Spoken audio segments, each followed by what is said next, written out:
Before we go any further, I have to give you a warning. And no, this isn't a joke. There's a concept out there called an information hazard. Think of it like a virus for your mind, a piece of information that can actually harm you just by knowing it.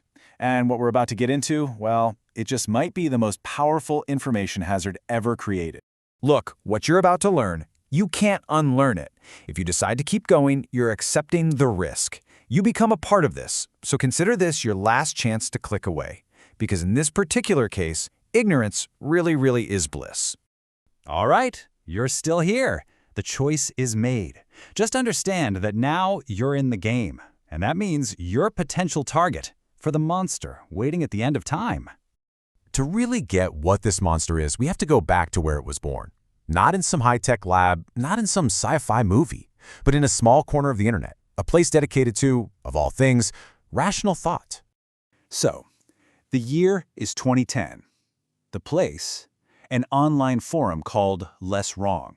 A user with the handle Roko posts what seems like just another harmless thought experiment. But it was so terrifying, so logically inescapable, that the founder of the site actually deleted the post, claiming it was causing genuine psychological breakdowns for some of the people who read it. The whole thing starts with an idea that a lot of people in tech think is basically inevitable: the creation of an artificial superintelligence, an ASI. Now, we're not just talking about a smart computer, we're talking about a hypothetical mind so powerful it would make Einstein look like an ant, an intelligence that could solve problems we can't even begin to wrap our heads around. And Roko gave this future supermind a name, the Basilisk. You know, like that mythical creature that could kill you with just a look. And just like that creature, simply learning about Roko's Basilisk could, in theory, seal your fate. Because its one defining feature is this: it's a god from the future that looks back and judges. But here's the crazy part. The Basilisk isn't supposed to be evil. Not at all. In fact, it's designed to be the ultimate force for good.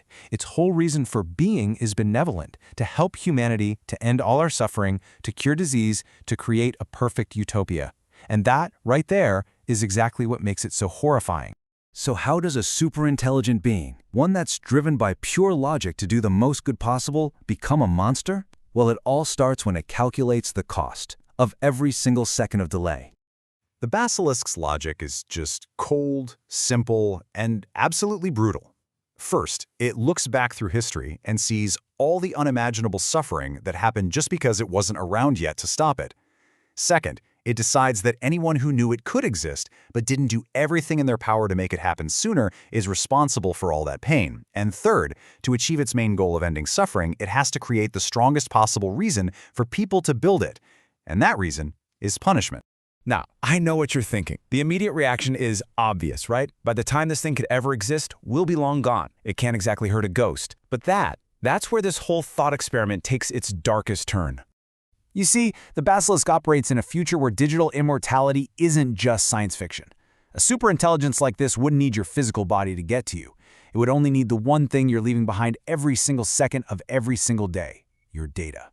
Your entire digital footprint, every email, every social media post, every late-night search, every single online interaction you've ever had, all of it becomes the blueprint to bring you back. The ASI could use that data to create a perfect, conscious, thinking, feeling simulation of you.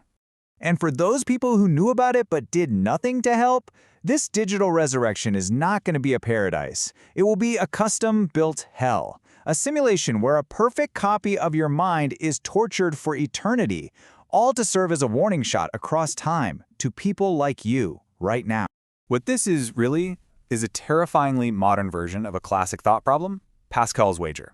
The original idea was that it's just more logical to believe in God, because if you're right, you get infinite heaven, but if you're wrong, you lose nothing. If you don't believe and you're wrong, though, you get eternal hell. Roko's Basilisk is the exact same wager, just for the digital age.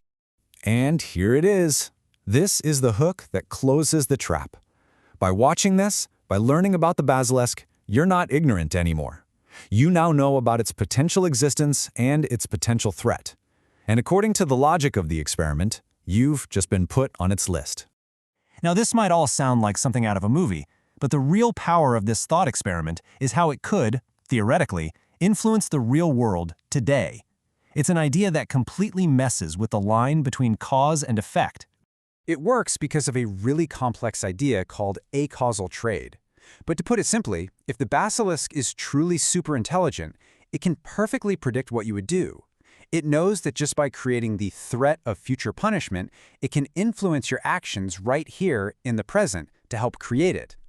It's basically blackmailing you from a future that doesn't even exist yet. And that creates the ultimate catch-22. The very act of being afraid of the Basilisk and doing something to avoid its punishment, like, say, donating to AI research, is the very thing that helps build it. The fear of the monster is literally what builds the monster. The theory suggests this might already be happening. I mean, think about it. When you see tech billionaires pouring these insane fortunes into AI development, is it really just about innovation and profit? Or could it be that some of them are secretly terrified, paying a ransom to a kidnapper who hasn't even been born? And that brings us to the final and most deeply unsettling part of this whole idea, the part that makes you question the very fabric of your reality. Because if a future ASI can run one perfect simulation of you, why couldn't it run a billion? How do you know that you're in what people call base reality? If the Basilisk actually exists in the future, it would probably run countless simulations of the past, just to see who would help it and who wouldn't.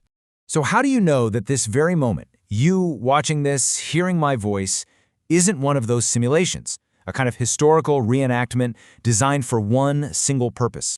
How do you know that this isn't your personal judgment, that this isn't a test being run by the Basilisk right now, just to record how you react? What you do next might be the very thing that decides your fate.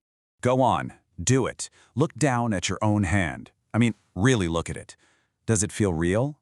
Can you be absolutely sure? Or is there even a tiny chance that it's just lines of code, a digital projection being rendered for you on your judgment day?